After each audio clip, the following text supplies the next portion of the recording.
Hello, buenos días, hola, ¿qué tal? Bonjour, bienvenue sur ma chaîne YouTube. Merci à vous tous qui êtes connectés sur cette chaîne. Merci à tous ceux qui sont en train de me soutenir, de me regarder. Vous êtes devenus un peu plus...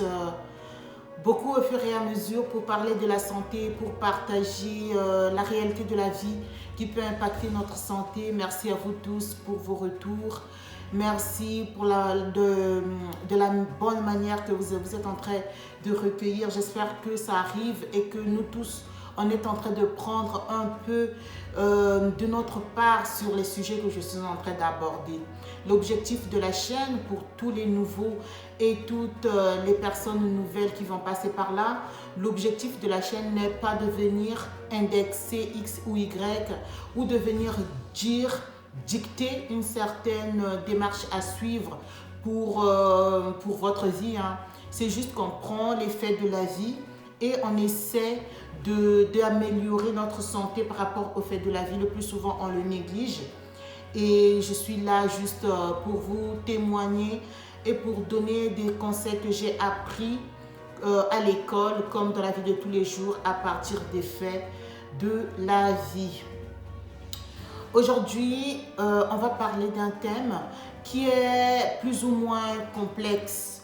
Je ne suis pas vraiment experte sur ce thème-là parce qu'on en parle, mais il n'y a pas vraiment une étude qui certifie que quand on fait une telle rituel, la personne peut guérir ou bien la personne peut tomber malade. Mais je vais aborder ce sujet de sorcellerie d'une autre façon. Pas de la façon dont je l'écoute, mais la façon dont les gens qui sont victimes ou les gens à qui on accuse qui sont des sorciers, comment est-ce qu'ils peuvent réagir et comment leur santé peut être impactée d'une bonne manière ou d'une mauvaise manière.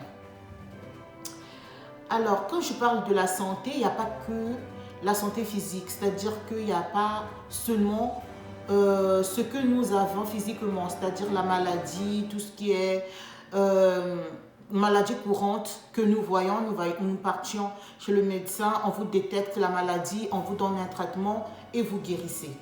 Je parle le plus souvent pour moi de la maladie d'une manière psychologique, c'est-à-dire physiquement tu es bien, mais mentalement tu deviens traumatisé, ça peut te laisser des séquelles.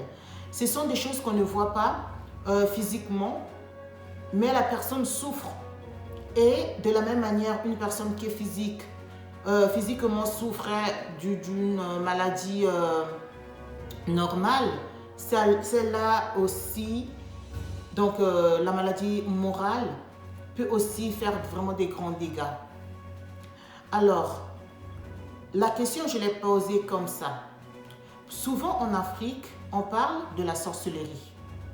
On dit, monsieur X ou Y m'a jeté un sort ou une maladie et je suis malade parce que c'est X ou Y par jalousie ou par problème familiaux ou par problème, je ne sais pas, au travail, dans le quartier. On jette soi-disant une maladie à une personne et cette personne-là va avoir la maladie physique. Mais on ne sait pas la personne qui l'a jetée, qui a fait, comment est-ce qu'elle a fait pour que toi tu tombes malade. La majorité, quand on tombe malade, par exemple, je vais prendre le cas du paludisme en Afrique. Quand nous sommes malades, quand nous avons le palu, quand le médecin te dit que tu as le palu, c'est parce qu'on sait le palu par où ça se transmet. Par le moustique. Le moustique en Afrique, dans les pays tropicaux, c'est le moustique qui transmet le palu. Ce n'est pas n'importe quel moustique. Donc, si le moustique t'a transmis le palu, on connaît la personne ou bien on connaît la cause, on connaît d'où vient cette maladie. Donc, tu as le palu qui est transmis par le moustique femelle qui va te piquer et toi, tu as le palu par la suite. On fait des examens, on te donne un traitement, On peut te dire de se protéger avec un moustiquaire pour éviter qu'il puisse encore te piquer. Il y a certaines préventions qu'on fait à travers des pays tropicaux pour éviter que le moustique puisse te piquer.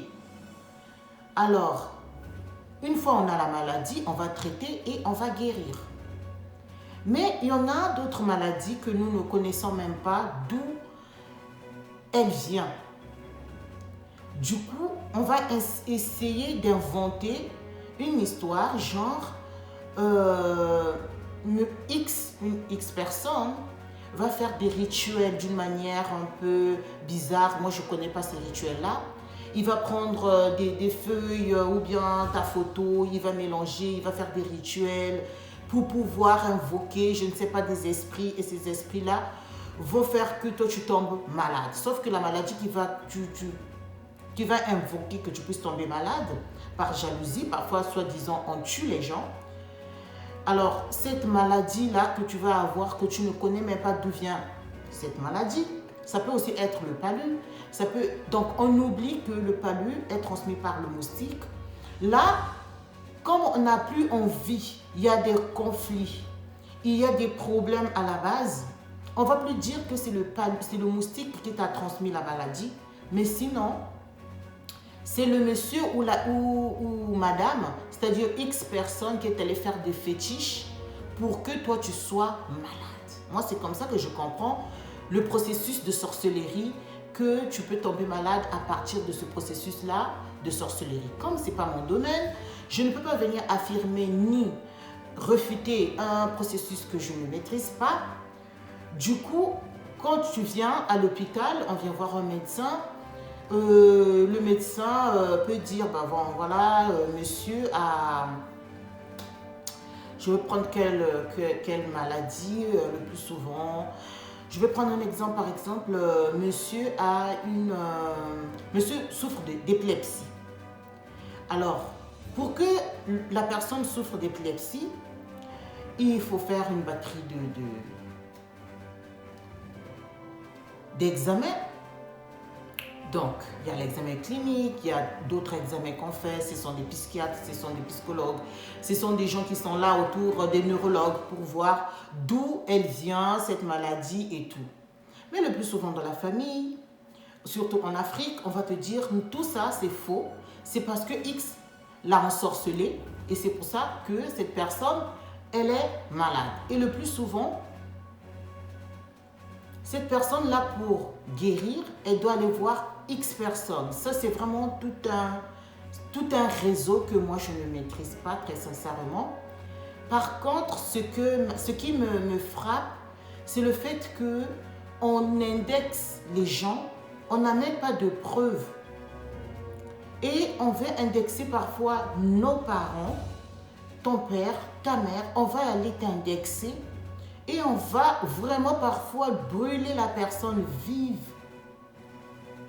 pour que cette personne-là puisse accepter que oui, c'est moi qui suis la sorcière ou le sorcier et que si je l'ai envoûté, aujourd'hui, il est malade. C'est le plus souvent les maladies liées, psychologiquement liées. Le plus souvent, ce n'est pas des maladies physiques. Le plus souvent, ce sont des maladies psychologiques. Des gens qui vont développer un certain des troubles. Parfois, il est bipolaire, parfois, il est des troubles de la personnalité, parfois de la démence. Il y a tellement une panoplie de maladies psychologiques. Le plus souvent chez nous en Afrique, au lieu de trouver vraiment exactement un bon professionnel qui va te dire que voilà, cette personne-là souffre de ça, des fois, on donne vraiment le diagnostic, mais on veut accuser, on veut chercher un bouc émissaire. On veut chercher quelqu'un qui doit être à l'origine de cette maladie ou de ce trouble.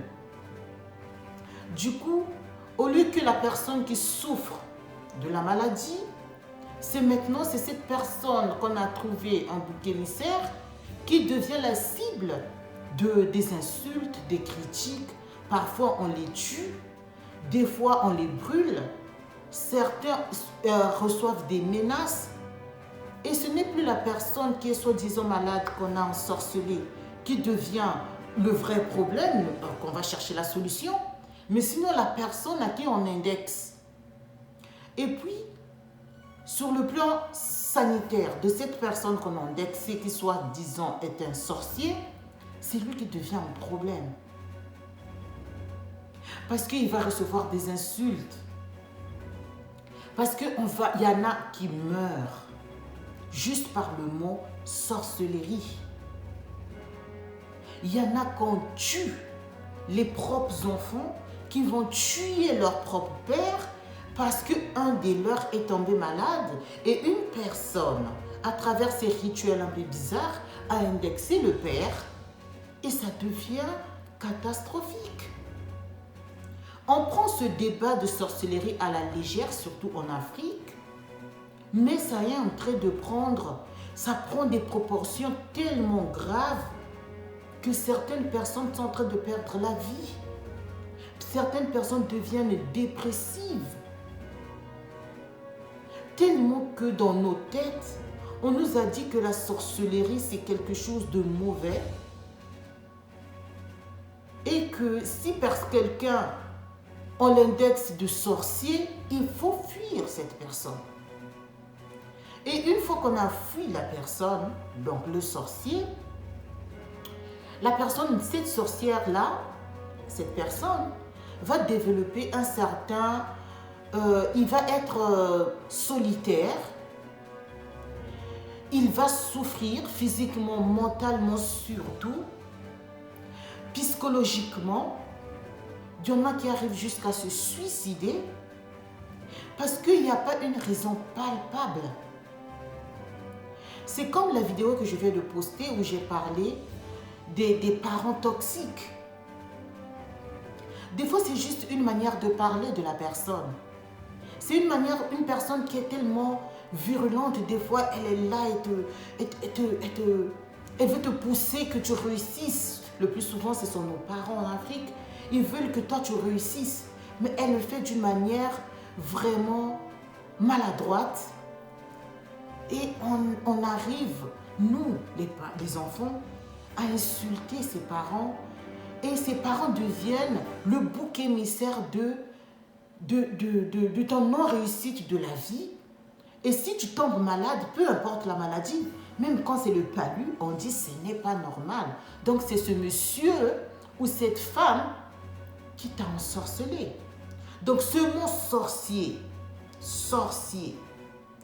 devient tout un plat, tout un problème de santé publique, mais on n'en parle pas. Moi, le problème, ce n'est pas comme vise de sorcier ou de sorcière. Parce qu'on ne peut pas démontrer est-ce que je suis sorcière ou je suis sorcier. Je n'en connais rien, je n'en sais rien. Je ne sais pas faire des rituels. Si moi, mon enfant tombe malade, si je n'ai pas envie de croire que mon enfant, il est malade, je vais chercher côté sorcellerie. Je vais chercher un bouc émissaire. Et je vais indexer soit mon père, soit ma mère, soit un membre de la famille à qui je ne m'entendais pas très bien. Et une fois que je vais trouver cette personne-là devient la cible des insultes, devient la cible parfois des menaces de mort. Pourquoi? C'est sur un sujet infondé, sur un mal-être que moi-même, je n'arrive pas à savoir d'où ce mal-être vient. Alors, je crée une psychose dans ma tête et je mets la santé d'une personne en danger. C'est très grave. Faisons attention, surtout nous qui venons de l'Afrique, parce que jusqu'ici en Europe, ce genre de discussion est très ancré. Et nous sommes en train de faire du mal aux gens. Même si la personne est forte, peut dire que je suis une sorcière, voilà, je vais accepter ce mot et tout. Mais on peut te faire du mal parce que Tu ne peux pas démontrer que tu n'es pas un sorcier. Et 2-3 personnes peuvent te faire du mal physiquement parce qu'ils croient fortement que tu es un sorcier et que tu les as ensorcelés et leur santé maintenant est en danger. C'est un sujet que je ne maîtrise pas, la sorcellerie. C'est un domaine qui n'est pas le mien.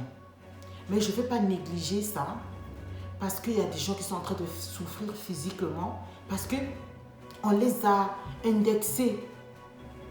On est en train de dire que si un membre de la famille meurt de n'importe quelle maladie, parce que c'est toi le sorcier. Si une personne rate le visa, il veut voyager, on ne lui donne pas le visa, c'est parce que c'est toi le sorcier. Si une personne meurt, c'est toi le sorcier. D'une manière banale, je peux dire je m'en fous. Sauf que quand je dis je m'en fous, les personnes qui croient dans leur tête que X est un sorcier, eux ils ne disent pas je m'en fous. Quand ils vont t'attraper, ils peuvent te taper physiquement. Ils peuvent t'empoisonner. Ils peuvent te brûler.